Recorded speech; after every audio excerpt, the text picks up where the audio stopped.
Bueno, retomando la clase sobre el tercer escenario, puntos urbanos. En este caso la tercera clase, vamos a hablar del cenit del petróleo. Vamos a abordar la contingencia de la carencia del recurso primordial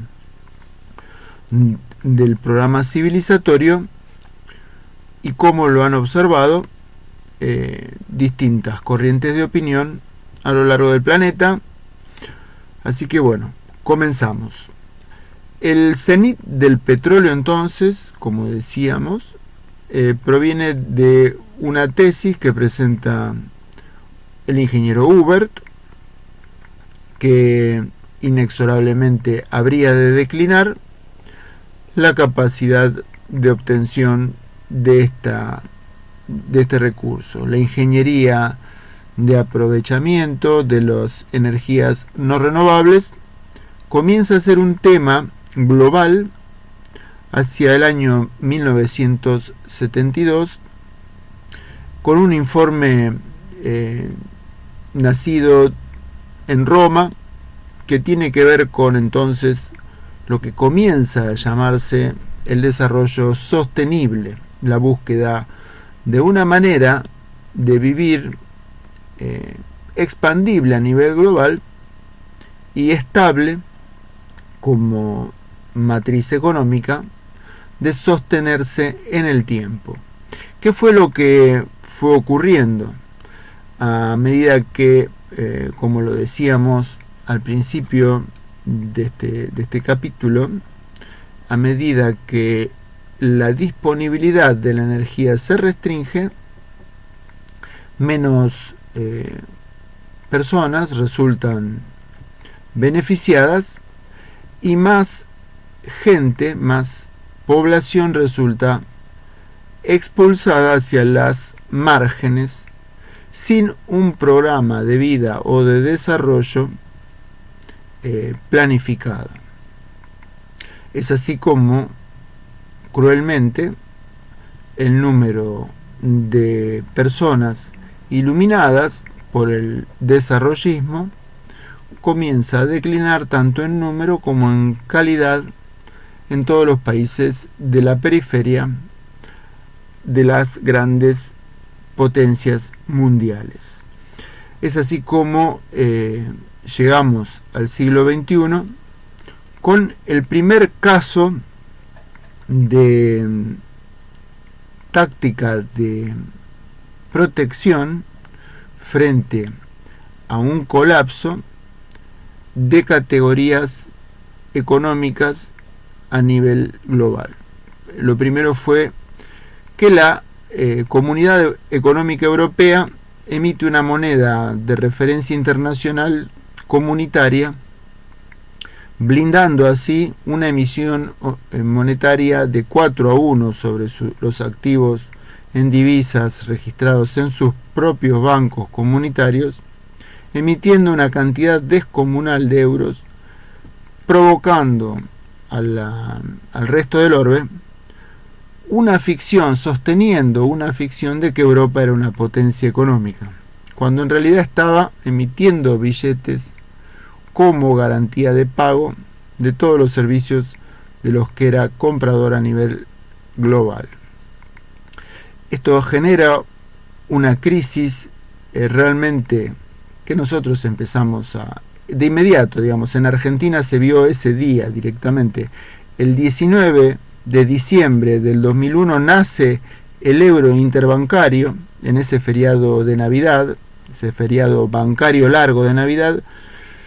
La Comunidad Europea promete reemplazar toda la divisa habida en banco sede comunitaria con la nueva moneda para que esté disponible para el público, y la proporción era de 3 por cada uno, así que multiplicó por 4 su economía a costa de nadie, simplemente de poner papel en una imprenta. Así nos dejaron a nosotros secos en 24 horas. Y provoca entonces el colapso de nuestra matriz financiera argentina, dando el comienzo de la famosa crisis del 2001 en Buenos Aires. Eso no terminó ahí. Cuando el consumo de energía de petróleo tocó techo en los Estados Unidos y fue el 2006 el año de mayor consumo de combustibles de automóvil de esa república, se da una crisis particular que termina con algo que es muy similar a la solución europea, que se llama la flexibilización cuantitativa. Básicamente rescatan a todos los que quiebran emitiendo dólares nuevamente contra las economías basadas en elementos reales, como son las economías reales, como son las de los países de la periferia.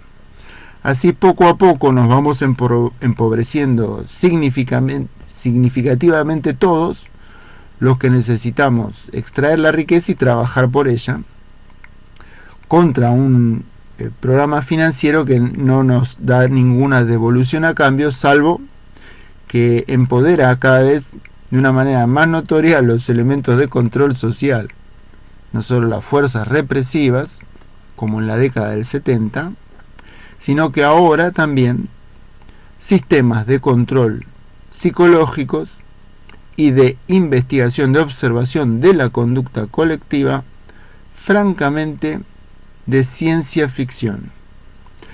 Las redes sociales, la observación del uso y del consumo de una manera masiva y sistemática. La cuestión del cenit del petróleo puntualmente comienza a arrojar por fuera del estado de bienestar a la clase media en Sudamérica de una manera notable. El cenit del petróleo no ha podido ser resuelto en una planificación de largo plazo, de modo que también empiezan a fugar de la región el capital de inversión productivo, no solo el capital extranjero, el gran capital multinacional, sino también el de los actores productivos locales que pierden la expectativa, dado que la ecuación económica es azarosa, la expectativa de ganancia y de rentabilidad, y fugan no solo capitales, sino también rentas, y evaden toda obligación impositiva, con el afán de dar por terminada una etapa productiva, pasar a activos mucho más sólidos.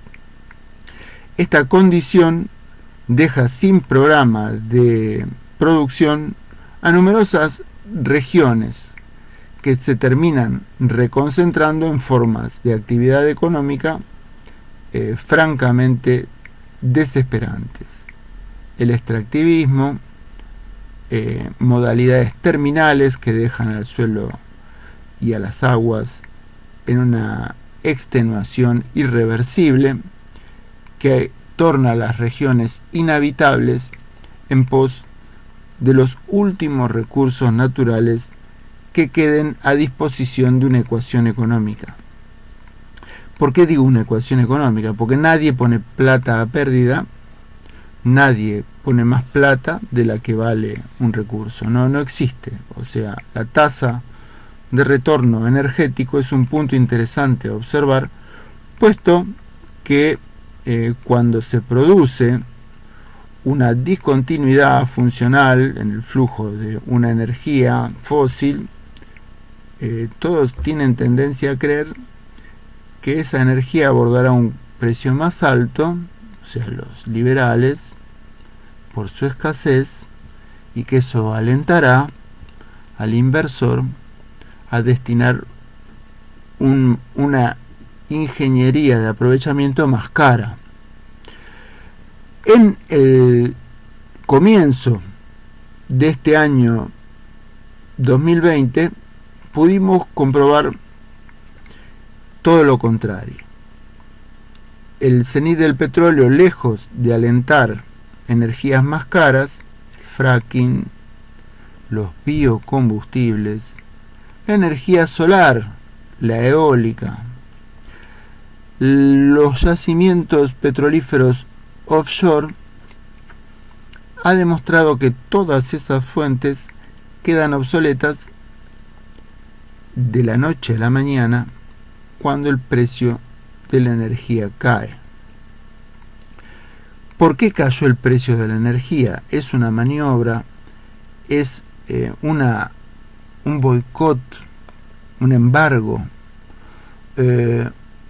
Realmente cae el precio de la energía porque para el área dólar las cuestiones se han puesto muy difíciles. Y la primera potencia mundial, que ahora es China, indudablemente, ha basado su matriz energética también en otra diversificación más barata que las alternativas, las verdes, las energías limpias, que es el carbón. El carbón también es una energía fósil, pero es extremadamente denso energéticamente y muy barato. De modo que le permite a numerosos países sostener una matriz funcional a bajo costo. Por eso quienes hayan apostado a energías caras durante el 2020 han comprobado estar en peligro. El uso del carbón, si bien es altamente contaminante de la atmósfera, en las metrópolis prácticamente que tienen plantas como la tuvo en Buenos Aires, una planta de generación eléctrica fundada en carbón mineral, el smog es notorio, notable.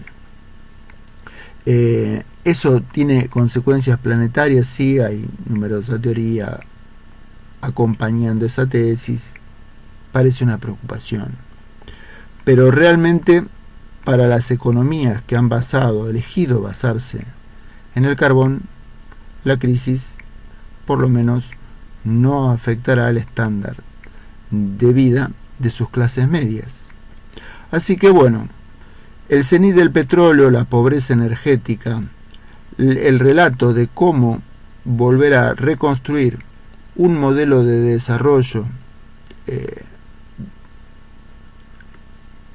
ponderable, interesante, que capte la atención, la vocación por la construcción de empresa, por la locación de las familias, parece quedar entonces este año en puntos suspensivos. Bueno, y esto es todo por este tercer clase